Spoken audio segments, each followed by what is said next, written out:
So good morning. Here I am, Friday, the 26th of February, for my English Composition 101 students. Let me read you an editorial that I did, and I'll send this to you in the YouTube link, and I'll also send you something in Classroom, the hard copy. So I wrote this last year in October after thinking about COVID, and I hadn't worked since July. But I wrote this editorial article, and you're going to do the same kind of thing for me, and you're going to record it for me.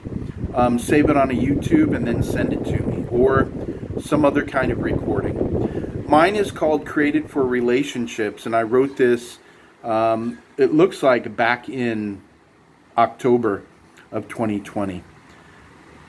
So it says this. Recently, I asked a few teachers from my former school in Phnom Penh a question.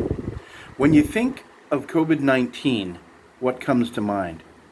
Their answers were sad and sobering.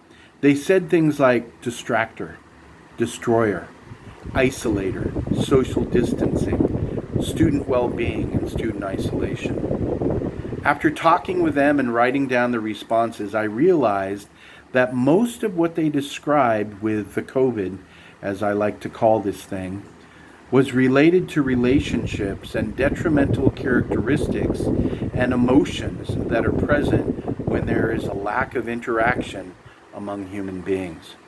As a Christian, I know very well that when we were created, our purpose was to be in relationship with our environment, peers, family, and our Creator.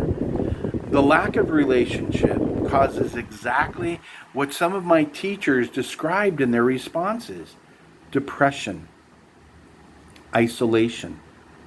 This lack of relationship connection with fellow human beings can cause depression, uncertainty, and instability. That, in my opinion, is what is also so deadly about the COVID. It has put fear into the hearts of billions, and also a sense of uncertainty when it comes to having a healthy, normal relationship with other human beings. We can live in isolation like a Robinson Crusoe or Tom Hanks' character in the movie Castaway, but at what cost? I have seen a lot of encouraging creativity posted on Facebook in the weeks following March 2020 for designing classroom spaces to welcome back students in Southeast Asia and the world.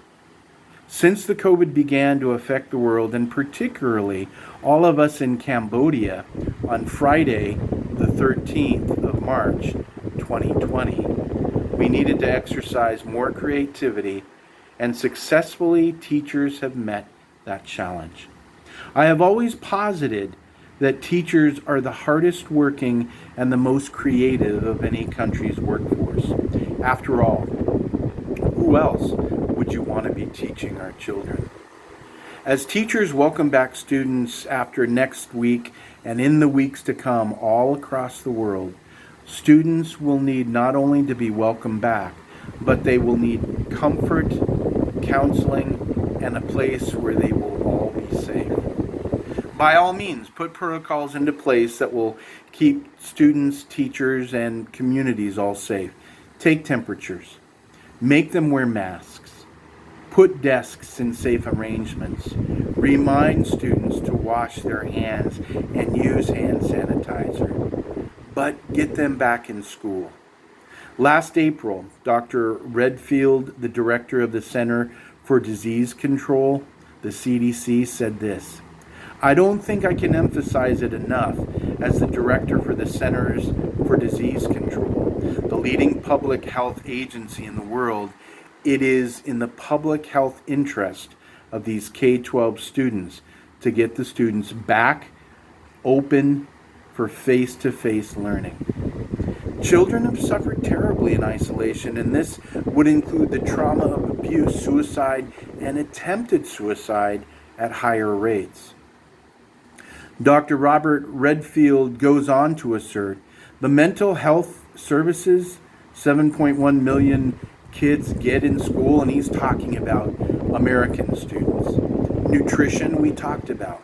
Reporting of child abuse, sexual abuse, mandatory in school, and then the isolation these adolescents are feeling. That now is associated with increased, as you mentioned, increased drug overdose deaths and now increased suicide.